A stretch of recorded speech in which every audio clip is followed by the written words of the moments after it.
Husker Harvest Days 2018 is in the books. We've gotten a view of the future of agriculture, new crop technology, looking at things on the livestock side, and of course all of the equipment, technological advances driving things on the farm and ranch. Here are some of our favorite moments. It's time to grow.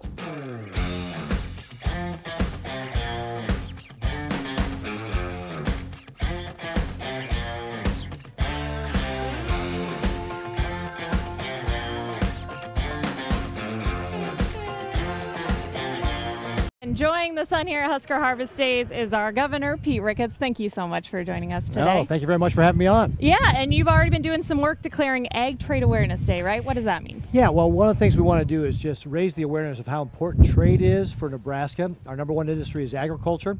95% of the world's consumers lie outside of our borders, and so if we're going to grow our state and grow agriculture, we have to export our products overseas, and so we just want to highlight that for folks so they understand how important that is. I know that was a big topic at the Midwest U.S. Japanese Conference. Nebraska hosted this year, just last week, right? Just this week. We just got done yesterday. Yeah. So what were some of the topics you guys were really trying to hammer out? Well, one of the things that we really, again, emphasized was the importance of trade. So, for example, Japan is our second largest trading partner outside of North America. They're the number one destination for things like beef and pork and eggs. And in fact, our beef exports were up 26% to Japan last year, and pork was up 46%. So it's definitely a market that's demanding our high quality products, and we're encouraging the administration to really get some of these trade deals wrapped up so we continue to see that demand be fulfilled through our products here. Are you seeing a difference in trade to that region since the U.S. got out of the Trans-Pacific Partnership? Well, again, last year, even though we'd announced that, we saw higher tariffs because of some of the existing structures, the demand still went up. So I think that says that Japanese consumers still want our high-quality products. But what we really are encouraging the administration is to get a bilateral deal with Japan, and that's what I've encouraged the Japanese government as well to do. Because if we could take those tariffs down and be more on par with what other countries like Australia are doing, we'd really be able to just to kill it in that marketplace and sell a lot of beef, sell a lot of pork. What can you, as the governor of a state, do when there is those tariff deals going on at the federal level? Well, there's a couple things. One, we go on trade missions. So, for example, just a few weeks ago, I was down in Mexico saying thank you to the Mexican people for their business. We appreciate it, and they were grateful that we came down. So that's one thing, just strengthening those trade ties.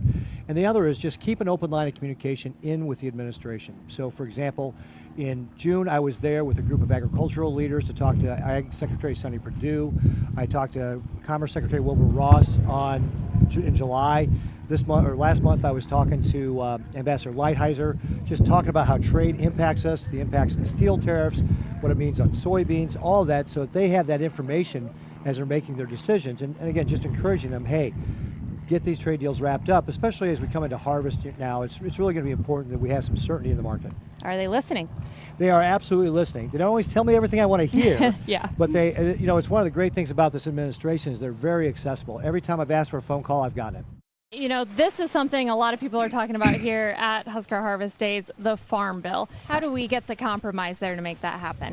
You know, the Farm Bill Conference Committee is meeting,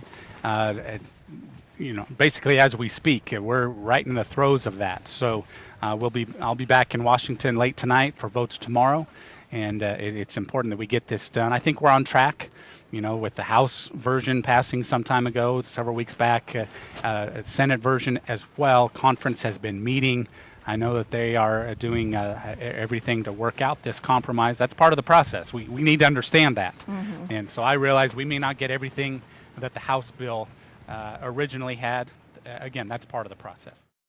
We're with Brad Lubin from the university. We've got that Farm Bill. We've talked a lot about it. Where are things looking right now? You know, we're still waiting for word on what a compromise package looks like to confer both the House and the Senate on final Farm Bill language. The fact that they're not talking about it much in public tells me they're still hard at work. We've not devolved to the point of sort of fighting it out in public. So I'm still optimistic we're looking for language here soon. They have limited days yet to get it done in September, but the possibility that it does get done this fall looks pretty good. Well, we've got a November election, which could shift the balance of power, and I don't know that a lame duck Congress would want to get it done, or with a change of party, what that would mean. Do you suspect that they want to probably get this done maybe before an election? I think there's ample reason to want to get it done before the election. If there is an opportunity to make changes, as have been proposed in either chamber, getting it done before a potential shift in power in the November election is pretty paramount. So, yeah, there seems to be some momentum to do it now. The other hot issue certainly is with the tariff situation. Now there's this market facilitation program. The details have kind of been released. The sign-up period has just started. What's kind of your sense of what that's going to mean here in Nebraska? Well, we look at that market facilitation program that's been announced, trade assistance to producers, at least an initial payment to help offset the losses that have accumulated from the tariff escalation, the lost markets. It's a substantial payment. Calculations suggest we might see $300 million of payments to Nebraska this fall after harvest. That's a substantial backstop to what had been a shrinking farm income safety net in the commodity program. So it helps out. It is still short-term relief. We're still looking for a trade solution instead of more assistance down the road.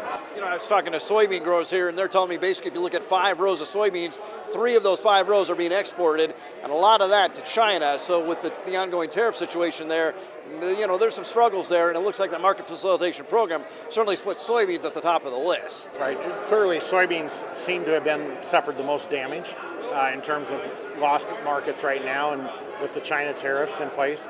That's why they have the largest payment expected here, and that helps offset some of that initial loss. We also see payments on other commodities, and we see payments on both hogs as well as milk. That helps to offset some of those current losses. But again, it doesn't really relieve us from the underlying pressure, which is as long as we have trade conflict, we're going to have market challenges ahead of us. And, you know, I think over the years some people have maybe specialized one way or the other, but is that something you guys encourage? You can do both, and it works together hand in hand. Well, there's a lot of great reasons why to think about it. We know why everybody's specialized. There's a lot of good things about specializing in terms of the ability to really do a great job at what you're doing. But there's also some challenges, and one of those is risk, right? So having both crops and cattle reduces market risk because you have both of those opportunities. It also can maximize the land use. And then the other opportunity is things like cover crops. We talk about cover crops from all the agronomic benefits. Well, cattle are the way to pay for them.